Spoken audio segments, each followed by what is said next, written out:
Is it safe for people to speak up on your team? Are you regularly hearing new ideas and dissenting voices?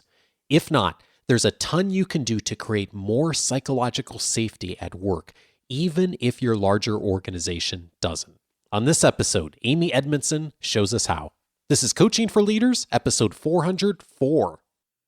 Produced by Innovate Learning, maximizing human potential.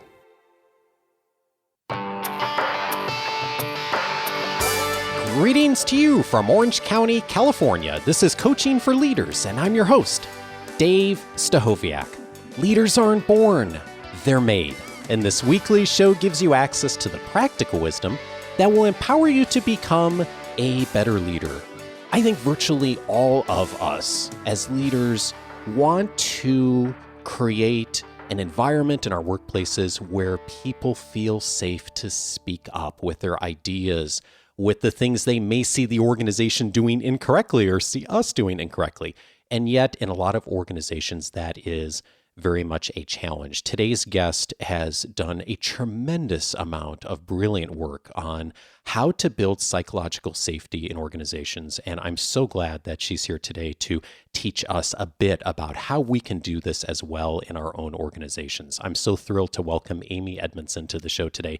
Amy is the Novartis Professor of Leadership and Management at the Harvard Business School. She's been recognized by Thinkers 50 global ranking as one of the management thinkers at the top of her field for many years and has been honored with their Talent Award in 2017. She studies teaming, psychological safety, and leadership, and her articles have been published in numerous academic and management outlets. Amy is the author of several highly regarded books on teaming and psychological safety, including her newest book, The Fearless Organization: Creating Psychological Safety in the Workplace for Learning, Innovation, and Growth. Amy, I am so glad to welcome you to the show. Thanks so much for having me, Dave. I had Edgar Schein and Peter Schein on the show last year, who I know you're a huge fan of. And absolutely, when I asked Edgar, who else should I talk to around this topic, you were the first person he mentioned. And I have just enjoyed this book so much. And as I mentioned in the introduction, I think almost every leader and organization espouses, or at least thinks about, wanting to create a safe place for people to speak up at work. And yet, that is a challenge in a lot of organizations today still, isn't it? It really is. And, just recently, I was over in a busy hospital setting, and I did a talk, and I decided to open the talk by asking people, just think of a time in your career at work, didn't have to be recent, but sometime where you had something you wanted to say that you thought was work relevant. It could be a question. It could be an idea. It could be a concern or a problem or a mistake. And you held back. And, I saw an audience full of people nodding, like nobody had a problem thinking of such a time. And I limited it to, you had to really believe it was something that could matter. But, in many cases, people weren't sure enough to actually speak, but they were sure that it mattered. And then I had them share with their neighbor just the attributes of the situation. And again, nobody had a challenge doing this assignment, which is in itself a very strong statement of how prevalent this challenge is. Yeah, indeed. And the word that I think comes up probably for a lot of us, and you mentioned in the book too, is trust a bit. And yet there is a distinction between trust and psychological safety. What's the distinction between the two? The key distinction, because they have a lot in common, or they have a strong relationship with each other, which I'll try to clarify. But the key distinction is that trust is by its nature other oriented. It's other focused. When I'm thinking about trust, I'm trying to figure out whether I trust you, your intentions, your behaviors, your actions. Will you do what's in my best interest? Will you do what's in our best interest? So it's very much a word that we use spontaneously to size up how trustworthy others might be, when we're not monitoring them. Whereas psychological safety is very self-focused. It's very much about, how do I feel right here, right now? Do I feel that it's okay to open my mouth? Do I feel it's okay to take a risk? Is this the kind of context where I can bring my full self to work. And so you can see that there's clearly overlap there. I'm going to be more comfortable bringing my full self to work if I trust the people around me. Sure. But it's not capturing the same phenomenon. Yeah, that's a really helpful distinction. And as I'm thinking about that, and one of the things that is really fascinating to me that comes out in your research is that psychological safety varies a lot, even inside of an organization. Because I think that one of the obstacles people probably have is they hear a term like psychological safety and they say, well, in my organization, we're not so good at doing that. And what can I do? And it turns out, as an individual leader of an individual team, there's a lot we can do. There is. And just to emphasize that first point you made, in every organization I've studied, and this is in hospitals, in retail banks, in a restaurant chain, in a manufacturing setting, every single place I've been, there are huge differences across groups in psychological safety, meaning it's never a uniform phenomenon. This company has it, that doesn't. There can be very real differences between companies as well, but even within companies, and even within companies with famously strong corporate cultures, there's variance. So this becomes a very local phenomenon. I mean, it's a palpable climate difference that can exist between units in the same hospital, or between teams in the same company, or restaurants in the same restaurant chain, and so on. And so what does that mean?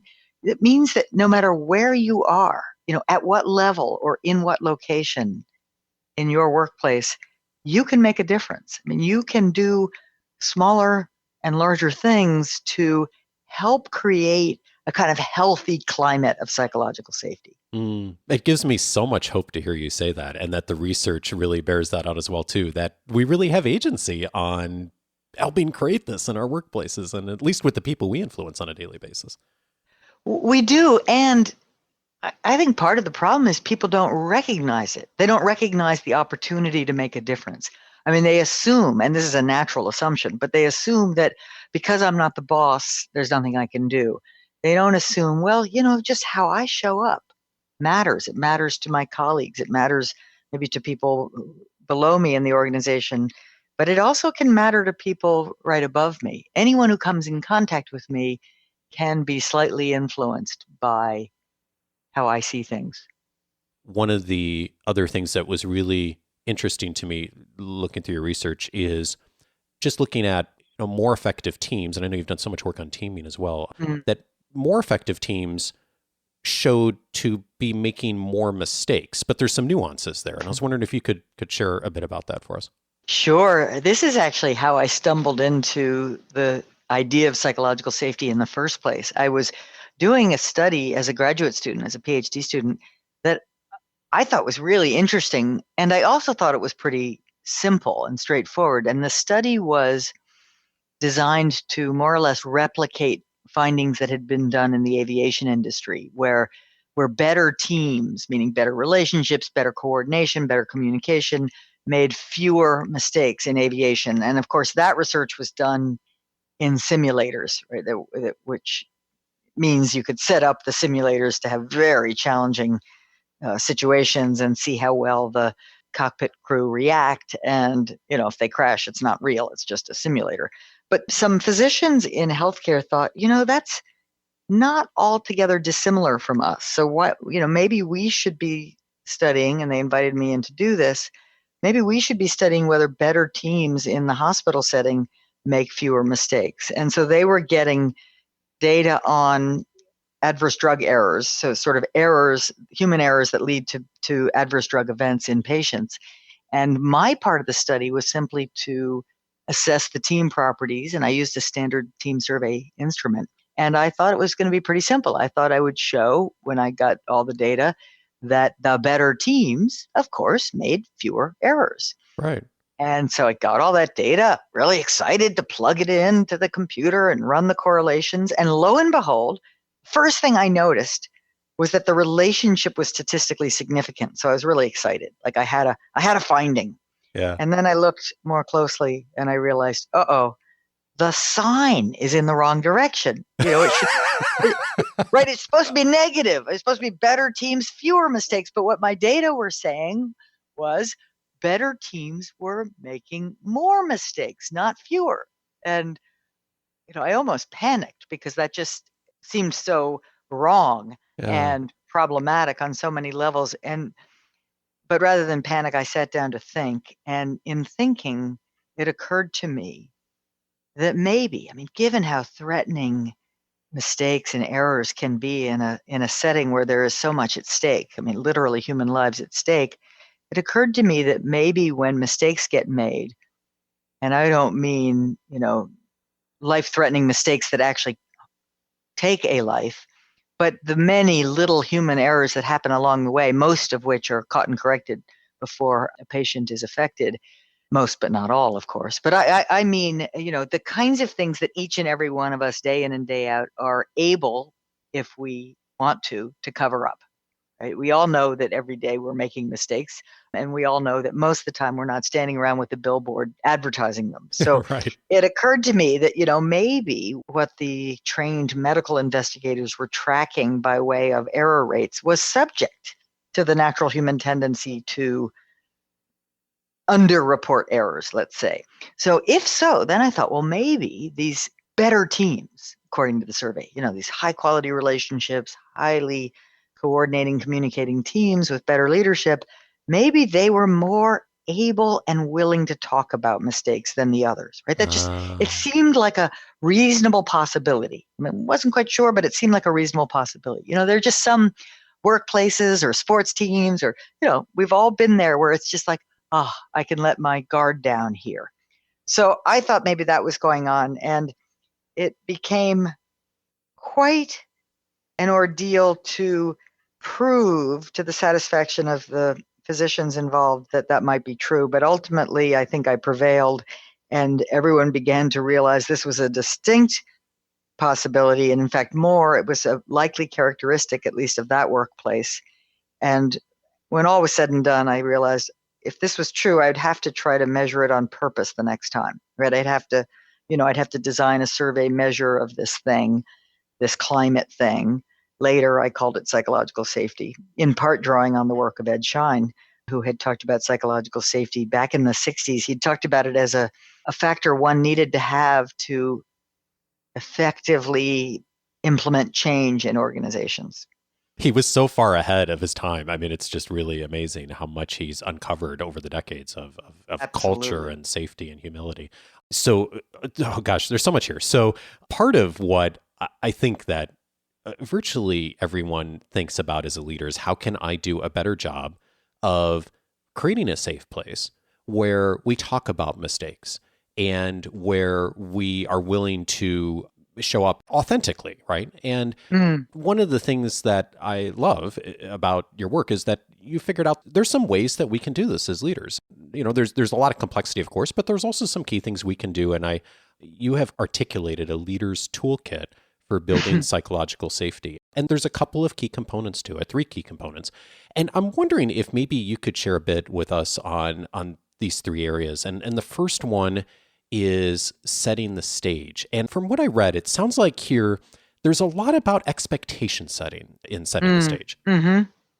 Yes, I really do think setting the stage is about expectation setting, and perhaps one of the most important dimensions of expectation setting is expectations around problems and failures. I hate to, be focusing on the negative, but in fact, those things don't have to be seen as negative. They have to be seen in some settings as inevitable and often part of getting ahead, moving forward to get new knowledge. So setting the stage is really about framing the work, letting people know, wow, we're doing, sort of crazy, uncertain, complex, interdependent work here that gives rise to ever-present potential for things to go wrong. So we have to be vigilant. What does that mean? It means we need to hear from you. Like when you're silent, you're probably not doing your job. Like when you're noticing things, you're doing your job. That's just an example. Now, of course, not all workplaces are incredibly uncertain and complex. Some of them are wonderfully routine and repetitive and reliable. And we love those workplaces too. And so the framing is slightly different there. That framing there is we've got a wonderful process and it is creating great value for customers. And we believe we can make it better, right? So we need to hear from you. We need to hear from you when you see something that's not going quite right, or when you have an idea for a small process improvement. So this is all about kind of setting expectations, not only about the nature of the work, which is really important to get us all on the same page, but also setting expectations about what we expect from good employees, good workers here who are sort of willing and able to stand out, not just trying to sit back and not get noticed. My sense is there's a lot of choices around language as well that leaders can use. And I really was intrigued by the case study in the book of a children's hospital that a leader was really working to be intentional about setting the stage, and how they had changed some of the language around things like when there was an error, of rather than calling it an error, of calling it an accident, and rather than calling something an investigation, of using the term study.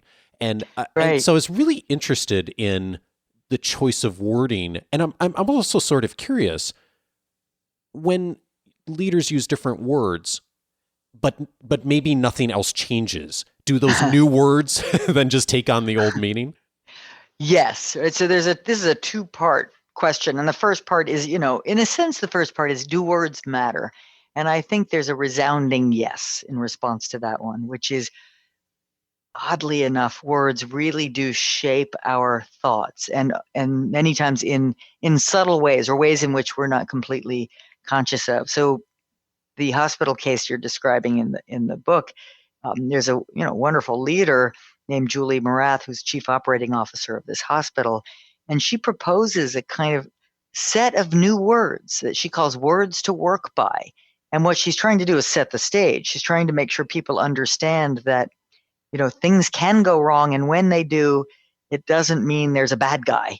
It means there's an opportunity to quickly respond, catch, correct, improve a process so that that doesn't happen again. But she realizes that when we use words like, an investigation, ooh, it sounds like the police are coming, right? It just creates a fearful response, whether consciously or not, and a near automatic tendency to hold back. So she proposes we no longer use the word investigation in looking at these, say, adverse events, but instead let's use the word study. And study, it's a lot like, it means the same thing, but it sounds kind of thoughtful and maybe even academic, like our desire. And study, you study when you do your homework for school. Our desire is to learn here. So does that shape how people think and behave? It absolutely does. Now, the second part of that question is, when leaders come in and start using the new speak, here's the new code words that we've been asked to use, but their behavior is not congruent with the words they're using, that has a very powerful negative effect. And in fact, it has an even more powerful negative effect than if they'd never changed their words in the first place, because it triggers a very natural hypocrisy sensor. Yeah. That's not a technical term, but I'm going to give it that term, right? Sounds good to me. We're all very sensitive to hypocrisy. Like, we're sensitive to the gap between words and deeds. And when someone seems to be claiming territory they don't own, territory of values and high moral ground, and their behavior speaks to the opposite, we punish them for it cognitively, right? I mean, we like them even less than if they had just been, a consistently some kind of dictator person. Yeah, no, I hear such a strong call there of, when we are conscious about choosing the right words, it's also incumbent upon us to make sure we're ready to do the work behind that word, to bring in the curiosity and the humility that is so important to those words to be really authentic to what they mean. Yes, indeed. I mean, humility is so important. And a lot of times I think, especially in business, And in medicine, when people hear the word humility, they kind of think, oh, isn't that a bridge too far? I mean, sure, I'm going to be, I'm going to be curious. I'm going to be welcoming and a sort of good leader, but you really want me to be humble? And my answer is yes, I really want you to be humble, and here's why. It's not that I want you to disavow the great expertise and experience and skills you have. No, we're very pleased you have them, right? That's great. The humility needs to come from the fact that not a single one of us have a crystal ball. As knowledgeable or expert as we are in something, we still can't see the future. So we need to be appropriately humble that the situation we find ourselves in at the present moment always has some degree of uncertainty, some degree of ignorance, some degree of wrongheadedness. And if we can sort of start from that place and remind ourselves that we don't know, then we automatically become more approachable and fundamentally better leaders. That's a great lead into the second piece of the toolkit, which is inviting participation. And one of the significant messages you have in that step is what you've called situational humility. Tell me more about what that means. Why situational? It means that it's driven. My humility is driven, and I think it makes it more palatable, but my humility is driven by the situation. The situation might be something as ordinary as, wow, I have got back-to-back meetings this week and virtually no time to prepare between them. That's really tough, right? That's a tough situation to be in. So I'm going to do my very best to kind of find some time and get the best preparation and reach out to colleagues who might have info I need. I'm going to do my best, but I'm going to start from this place of recognizing and being open about the challenge ahead. And that's just ordinary. A more extraordinary situation might be the rescue of the Chilean miners 10 years ago. When 33 men were suddenly buried by a massive cave-in 2,000 feet below the surface of the earth under rock, the hardest rock in the world. And there was no known drilling technology that could solve this problem. And yet the president of the country and the leader he appointed to lead the rescue kind of decided to give it a try anyway. And you can readily imagine the situational humility they felt, right? Again, and they were both experienced, expert, impressive people. And yet in that situation, they're going to feel overwhelmingly humble about the lack of answers because that's just the nature of the situation. You mention Anne Mulcahy in the book, the former CEO of Xerox, and who's credited with just doing an amazing turnaround of the company. And what is it that she did around situational humility that worked so well at Xerox? She was really known for saying, I don't know. Right? And if you think about it and start listening, now go back to work and start listening for how often do you hear someone say, oh, I don't know. It might not be often enough in most organizations. And especially I've observed the higher you go, the more the psychological pressure seems on to not say it. So she was the chairperson and CEO of Xerox. And as you said, led the company through a really successful transformation. But she would frequently acknowledged, I don't know, when she was asked a question that she didn't have an informed opinion on. And boy, that's important in the first place because we're avoiding the sort of small irony of having nonsensical conversations because they're not based in good knowledge.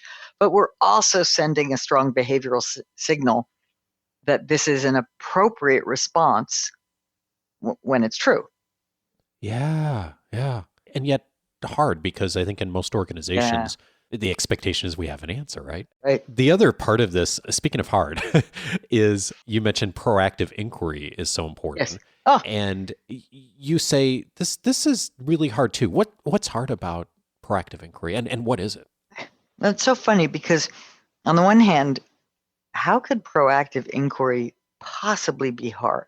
Right? We have all known how to ask questions since we could first talk. Yeah. And of course, the youngest children ask the most questions because they're quite aware that they don't have the answer. So what makes it hard psychologically as a very accomplished person or as a high level person in an organization is that we have a taken for granted belief that we're supposed to have answers, not questions, that we're supposed to know everything, which is patently absurd. But we have that belief that people expect me to know, which is why Mulcahy's model, it was so refreshing and so unusual.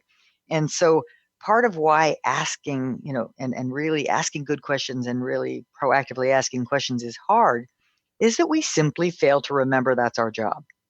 And we simply fail to remember it's our job because we're subject to the common bias that we see reality in all its glory. Not that I see a portion of reality filtered through my perceptions, biases, and history. Right. So, Yeah. I don't have that visceral experience every day that, I'm looking at reality through my perceptions, bias, and history. No, I think I see reality out there.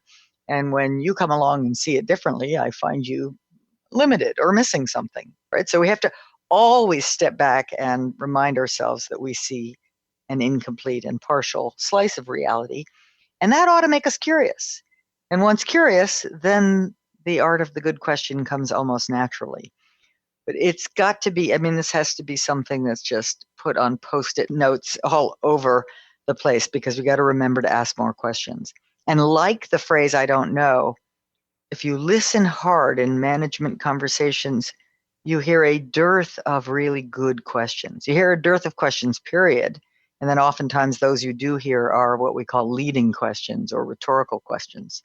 Yeah, and I love that you make the point in the book that a good question is one you don't know the answer to already. And Right. that in a way that seems obvious, and yet when you go into corporate boardrooms and briefings with customers, you find that that's not always the case. And I love one of the questions that's in the book, going back to the children's hospital, of rather than people going in and saying, where were the mistakes or where did you see mistakes? The question that was used is this one: was everything as safe as you would like it to have been this week with your patients?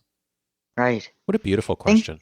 It's a beautiful question because A, it's curious, it's open, I really do want to hear, and B, it's aspirational. Like the framing of the question isn't, did you see lots of hazards? Did you see lots of wrong things happening? It's, was everything as safe as you would like it to be? And once it was asked that way, people in the hospital working with patients just had that extraordinary aha moment, which is no, it wasn't. There are all these times where I'm catching and correcting something. Thankfully, I got it, before something bad happened. But wow, is that really how it has to be set up? Or could I play a role in making things better? Yeah. And that's a key part of the toolkit as well, as responding proactively. And one of the things you point out to leaders is that whether the suggestion comes in and it's good or bad or helpful or not, that it's really incumbent upon us, at least as a first step, to express appreciation. Tell me more about that. Why is that so important? Yes. Well, it's so important because it's not natural and it makes a big difference. And so let me speak to both. So one, it is natural if someone comes to you with bad news or even an annoying question to be annoyed or upset in some way. And so you have to catch yourself before you have that natural emotional response. You have to just take a deep breath and pause, because what you're trying to do here is be very aware of the shadow of the future.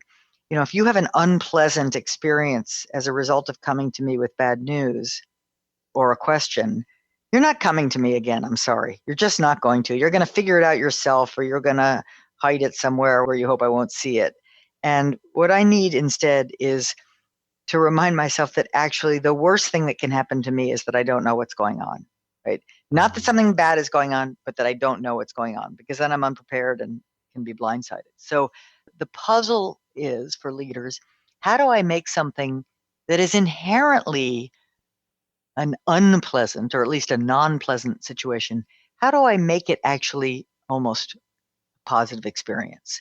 In fact, make it a positive experience. And there's two parts. One is the mini reward of thank you, right? So if I can just say thank you for coming to me, it has a powerful effect, right? The people love to be appreciated, even in those micro ways. And then the second thing has to be something along the lines of, how can I help? Right? Because, and that's a more substantive reward, which is, you've got this problem and now I'm offering help. It might be me thinking it through with you. It might be a team that we need to throw together to address this recurring issue. It might be something else altogether, but it's proactive, it's future oriented. It's, we're not going to look back and say, why the heck did that happen? We're going to look forward and say, how do we make it better? Yeah. Well, you said something so significant there that really the big concern for leaders shouldn't be, am I hearing bad news? It should be that I'm not hearing the news at all, because we have to assume that there's always mistakes being made, that there are problems, that there are things that, in the case of the healthcare example, that are being unsafe. But the real dangers is that that's not being discussed. It sounds like that's, if we can get to the point where we're creating an environment where people feel comfortable discussing that, then we have the opportunity to do something about it.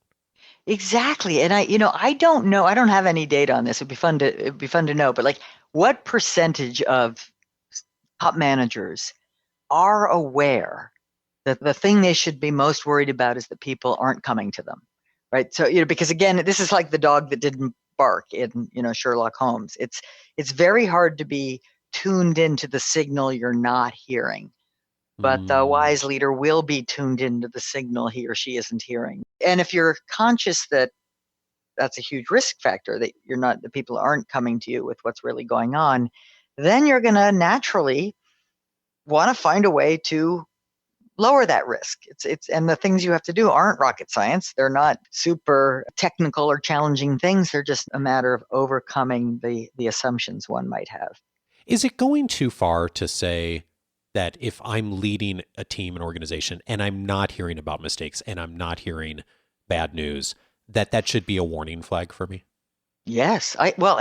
Unless you are one of those rare people that are operating in a completely predictable, certain, reliable organizational context, then what you just said is spot on. If I'm not hearing things, it's a problem, because there's no scientific way it's true that nothing is happening of discrepancy or problem or interest. One of the key areas you mentioned, actually two other key areas you mentioned in responding proactively, are to delegitimize. Let me see if I can say delegitimize failure. Thank you, Amy. And also sanction clear violations. And let me read one of the parts of the section that you wrote. You say, leaders who respond to all failures in the same way will not create a healthy environment for learning. When a failure occurs because someone violated a rule or value that matters in the organization, this is very different than when a thoughtful hypothesis in the lab turned out to be wrong. Although obvious in concept, in practice, people routinely get this wrong. What is it people get wrong here? They don't quickly and analytically make the conceptual distinctions between types of failure. Right? So an experiment in a lab that had a good hypothesis, good ideas behind it, that failed, is obviously, intellectually anyway, good news. I mean, that the failure is not good news, but the data are good news. The data are, now we know. Like, we know something more about nature, and we want to capitalize on it and design the next experiment faster than the competition in some other lab, right? So we've got to train ourselves to welcome those kinds of failures. And when scientific leaders don't do a good job of that, again, just like all other human beings, the failure news doesn't come forward. So that's all a kind of growing discussion, and more attention is being given to, we got to welcome failures for learning and so on. However, that doesn't apply to the kinds of failures that might occur in a lab or elsewhere when someone, let's say, violates a safety protocol, or when someone isn't paying attention and not trying very hard, and the thing goes wrong and it wastes resources and time and maybe even creates harm. Those kinds of failures are A, not good news, and B, genuinely deserving of some thoughtful sanctions in some way, right? I mean, we have to respond in such a way that those kinds of things are discouraged, and we put in place the best systems we can to prevent them from happening again. It's such a helpful distinction. Thank you for articulating that. Boy, Amy, there's so much here that I just wish for everyone who is listening who would like to create more psychological safety in their organization, and I think that's most folks, that they would dive in on this. There's so much in the book, the case studies, and we're just scratching the surface today. So the book is The Fearless Organization, Creating Psychological Safety in the Workplace for Learning, Innovation, and Growth. Amy Edmondson is the author of The Fearless Organization. Amy, thank you so much for your time. Dave, thanks for having me.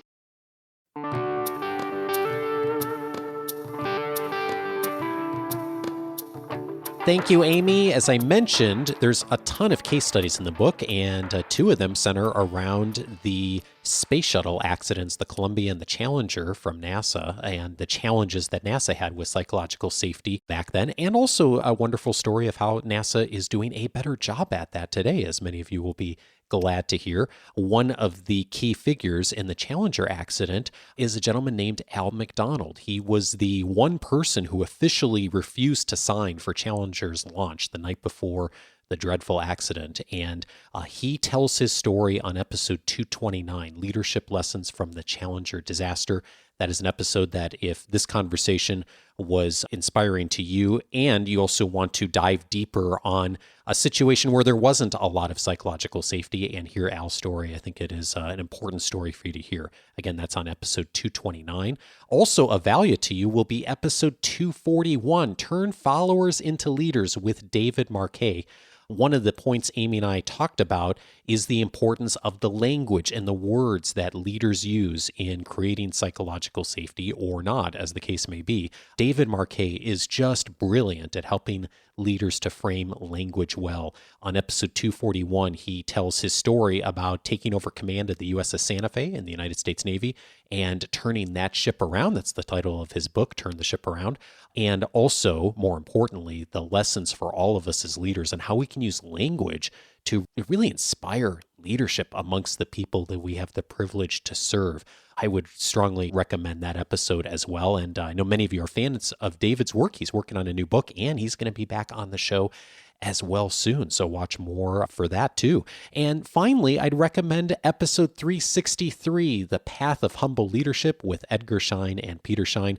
We couldn't have a conversation about psychological safety without mentioning the work of Edgar Schein. He was on episode 363, and Edgar and Peter talked about the importance and really, I would say today, the necessity of humility in leadership. It goes against the grain of what a lot of us learned and a lot of us saw in our parents' and grandparents' generations as far as how they handled leadership in organizations and in the workplace. So much opportunity for us as leaders to step into humility more. If you were inspired by what Amy said, I'd encourage you to continue that learning for yourself on episode 363 with Edgar Schein. All of those episodes are available on the Coaching for Leaders website for free. You can just go to coachingforleaders.com/the episode number, or you can set up your free membership, which will make things even easier for you. Just go to coachingforleaders.com, set up your free membership. That's going to allow you to get access to every episode since 2011, and more importantly, allow you to be able to search the episodes by topic. So for example, one of the topics that you'll see this episode categorized is on organizational culture and organizational change. We've done a ton of conversations on that over the years. If that is top of mind for you right now, setting up your free membership and searching for that will be of great value to you. It will also give you access to my free 10-day audio course titled 10 Ways to Empower the People You Lead. If you'll give me 10 minutes a day for 10 days, it'll help you to get the most immediate, practical actions to become a better leader. Plus, full access to my weekly leadership guides, the book notes, including all of the notes and highlights I made on Amy's book, are available within the membership portal, and every book we've had on the show, at least over the last couple of years. Again, you can set up your free membership, get access to all of that for free. Go over to coachingforleaders.com. And hey, if this episode was useful to you, please pass it along to someone else who would benefit from creating more psychological safety in their organization as well. Thank you, and they'll thank you as well. Have a wonderful week, and I look forward to seeing you back next Monday. Take care.